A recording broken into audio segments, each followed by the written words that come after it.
Yani o dönemde biz ne yaptık? Ee, ilk oyunumuzun mesela ilk bizim oyunu geliştirirkenki iş planımız şuydu. Yani biz bu oyunu eşimle beraber geliştirdik bu arada. Yani tek başıma değil. Belli bir noktaya kadar getirelim, bir böyle demo gibi bir şey hazırlayalım. Sonra büyük e, firmalarına gidelim. Dağıtımcı firmalara gidelim. Dağıtımcı firmalardan böyle bir ilgi uyandırmaya çalışalım dedik.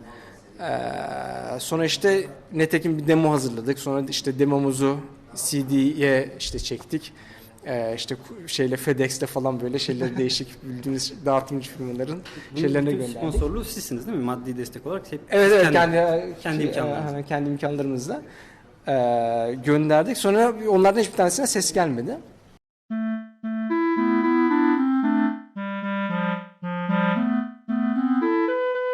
Yoros Kalesi. Arman Yavuz penceresinden kaleye bakarken belki de etrafının da tarihin bir parçası olduğunu hatırlıyordu. Yıllardır ayakta kalan kale ona geçmişin ihtişamını hissettiriyordu. Yarattığı da bu mirasın bir parçası olmalıydı. Bu yüzden yaratmaya başladı. Bir beklentisi yoktu. Kendi deyimiyle keyif aldığı için bunu yapıyordu. Bir beklentisinin olmaması ona özgürlük sağlayan büyük bir kozuydu. Denenmemiş ve riskli özellikleri dünyasına ekleyebilirdi. Çok geçmeden tasarımlarını insanlarla paylaşmaya başladı. Geliştirdiği oyunu insanlara açtı. Oyuncuların fikirlerini aldı ve bir topluluk oluşmaya başladı. İlk sürümlerden biri War Rider. Bildiğimiz Vegirlerin ve Svadyaların kıyasıya kapıştığı bir yer Kalradya. Ve tabii ki tarafsız kasabamız Zendar. Talim yaptığımız, görev aldığımız uğrak noktamız.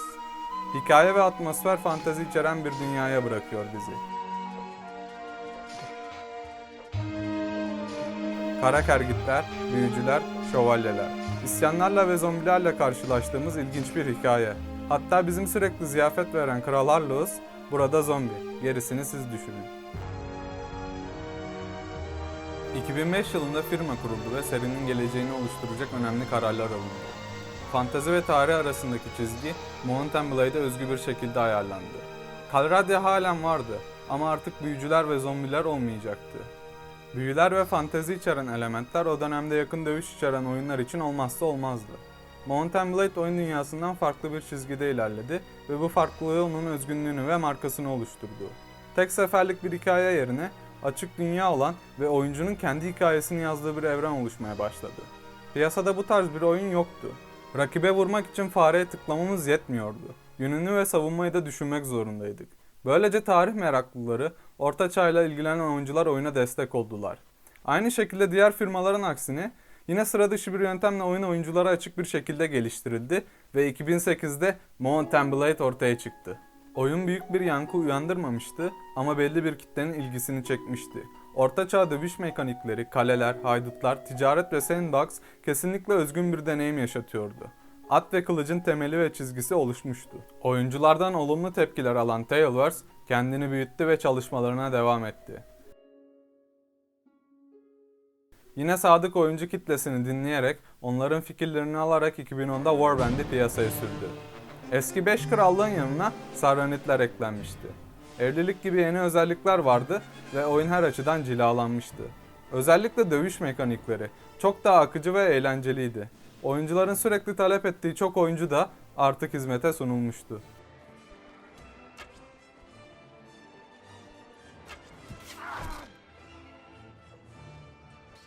Warband oyun dünyasının altın çağında çıkmıştı. Çoğu insanın interneti vardı ve artık bilgisayar oyunu oynamak büyük bir lüks değildi. Yeni çıkan çok oyuncu özelliği sayesinde topluluklar oluşmaya başladı ve kemik kitle büyüdü.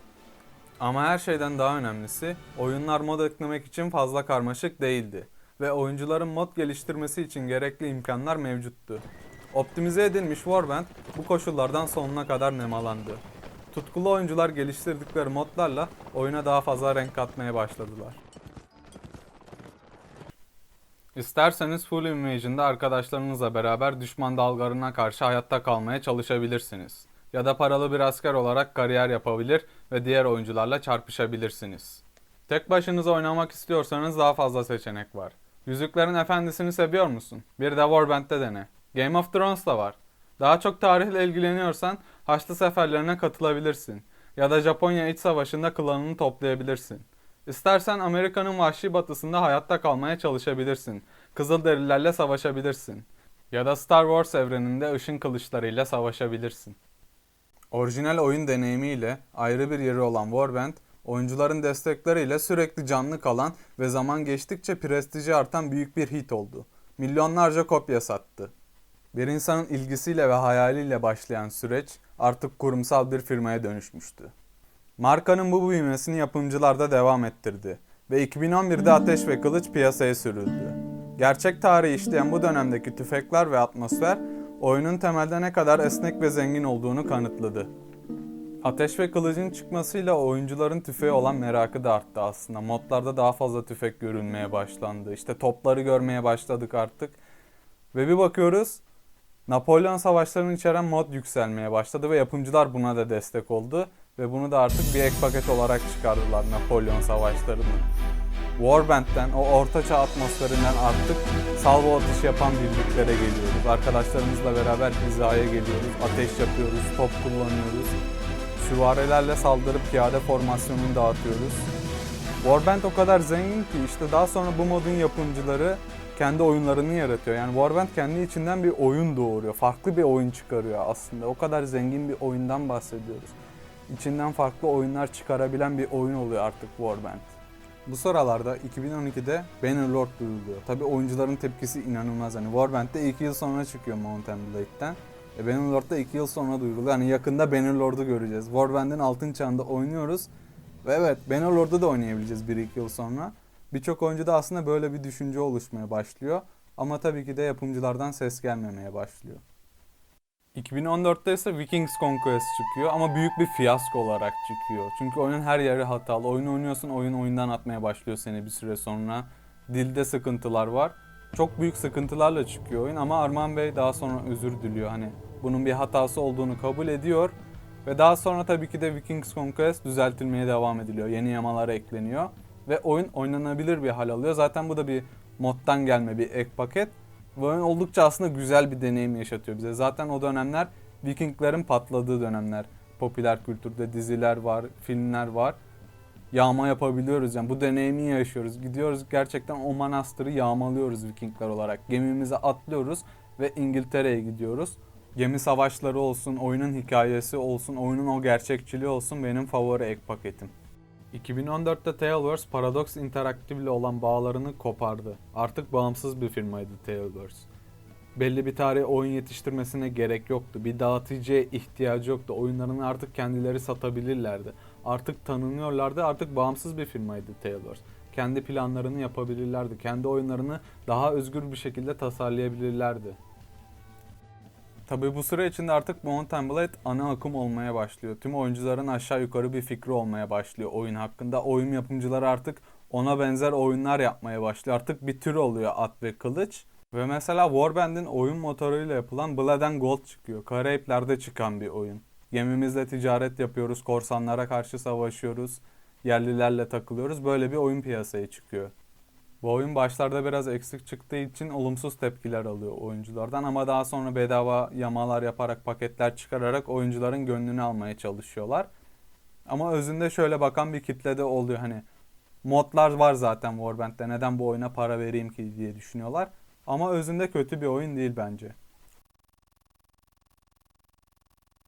Ve Bannerlord'a gelirsek, yapımcıların yıllardır geliştirdiği, beklentinin arşa çıktığı, Half-Life 3 gibi bir efsaneye dönüşen oyun. Seriye hem grafik olarak hem oynanış olarak çağ atlatmak isteyen bir yapım. Oldukça iddialı, fiyatıyla popüler oyunlara adeta meydan okuyor ve kendilerini dünyaya kanıtlamak istiyorlar. 2019'da kapalı beta sürecine girildi ve çok oyuncu oyunun kitlesine sunuldu. Eski oyunlarda olduğu gibi oyuncuların fikirleri her daim alınıyor. Kılıç nasıl dönmeli, mızrak nasıl saplanmalı gibi derin konularda deneyimli oyuncular yapımcılara destek oluyor. Serinin amiral gemisi olan tek oyuncu ise 31 Mart'ta erken erişime açılacak. Verdiği büyük vaatler pek çok insanı heyecanlandırsa da oyunun uzun süren yapım süreci ve erken erişim belli bir kitle hayal kırıklığına uğrattı. Yapımcıların cevabı ise erken erişimi tıpkı serinin önceki oyunlarında olduğu gibi oyuncularla beraber geliştirmek.